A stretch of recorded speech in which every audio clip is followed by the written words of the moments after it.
So let's start the demonstration. I have here a simple web server made of Node.js. So what it does, it serves /order and /payment request. So we can demonstrate that the /order are going through this Node site, and I have added here a private IP so that we can demonstrate that different containers are processing our requests as we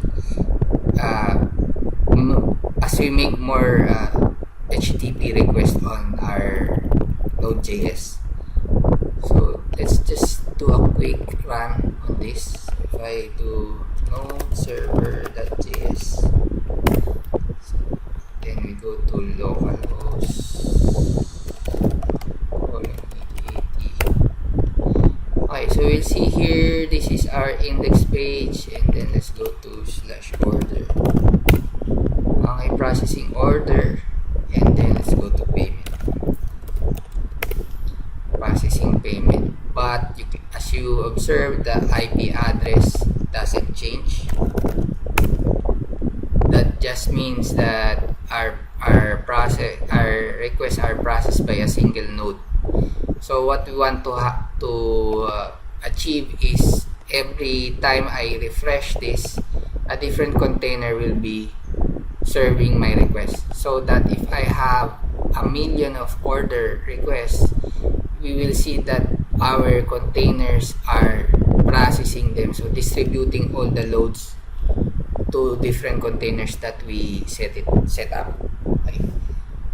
So that would be our Node.js code. Okay, so we will need to put it on a Docker. So just to show you quickly what is a Docker file. So before you can build a Docker, you need a Docker file. So as I said, the Docker file is a small container. It's like a small operating system where it runs only your code, nothing more. Okay, so to set up a Docker container, you are telling that the Docker builder all dependencies that you need on to run your application. So from here, I'm telling the Docker builder that the application is using a node, and I'm just creating a virtual app directory, src app, so that will be the image path, and then copies all the package dependencies. So if you are familiar, of course, with Node.js, we have the package.json, which tells us all the dependencies that we need. So from this simple application, we don't really have much of the dependencies. We're only using the Express. But as we make complex application, of course, we will need more dependencies, and we will see all the dependencies here. So the Docker builder will depend what to be added to your image based on your package.json. So this is very important.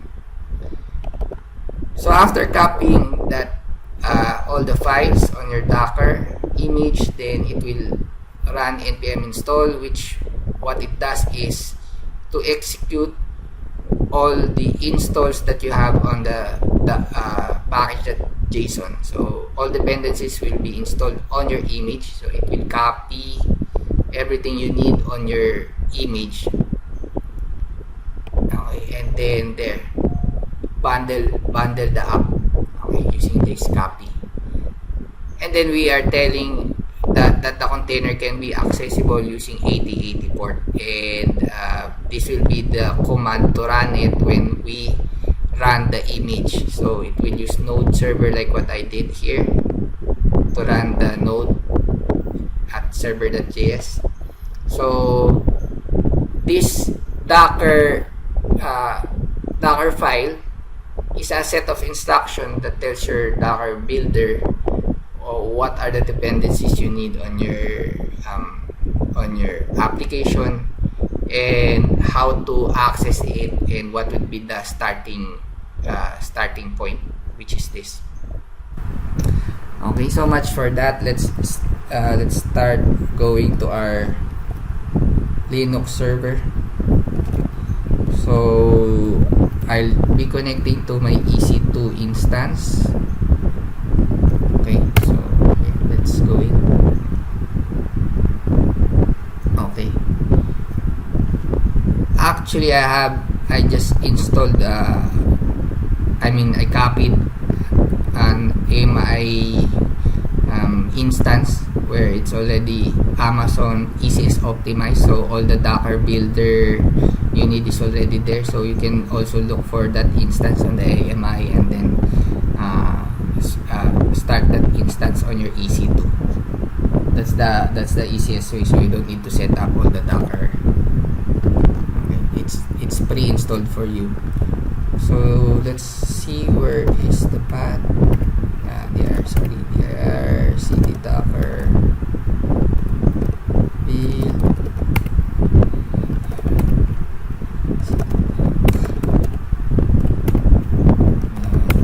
So here are other Dockers that I am using, but we will be just going in the load balance POC that I already have created. So let's go inside load balance POC.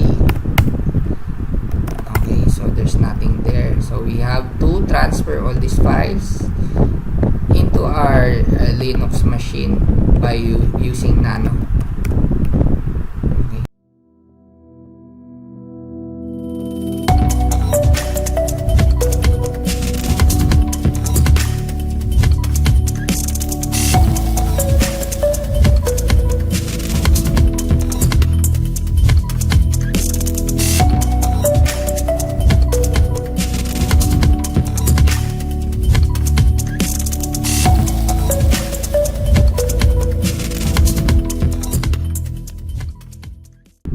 Okay, so we have all the files that we need.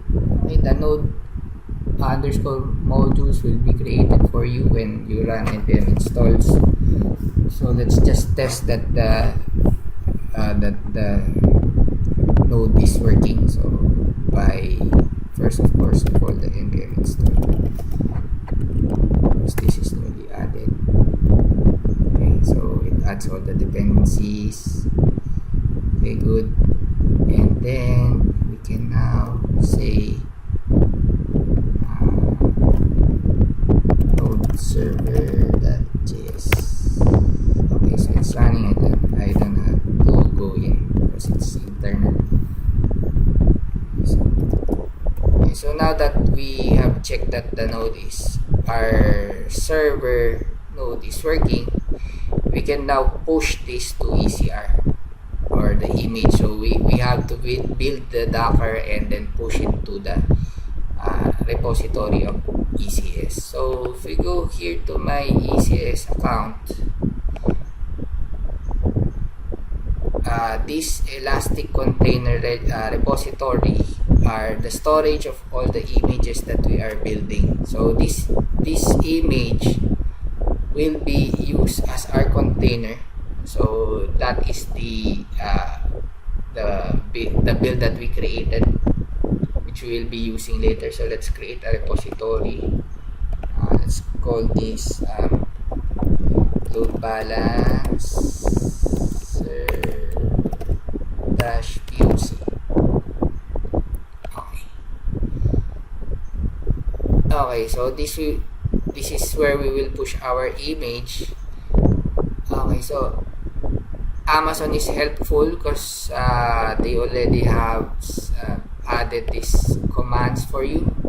So all you have to do is copy each line, and then that will push your image to this repository.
to see push date here, and we have it 350.